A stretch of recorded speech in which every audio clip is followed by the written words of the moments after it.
How to set up fingerprint sensor on your Windows 11. Hello everyone, and let's get started. If you want to set up a fingerprint sensor and you do not know how to do it, first of all you need to open settings. For that you can right click on the start button and then go to settings. Once the setting is open, you can tap on accounts and then tap on sign in options. Under sign-in options, you have different types of sign-in devices such as PIN code, passcode, password, facial recognition, and much more.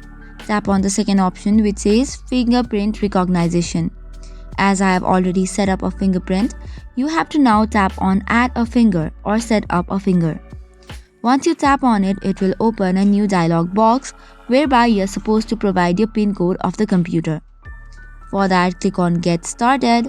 Then after, keep your finger on the sensor on your computer. While you do so, make sure that you follow the instructions that is provided on the screen, and that way set up until it is completed. And just in few minutes or seconds, you'll be able to completely set up the fingerprint sensor.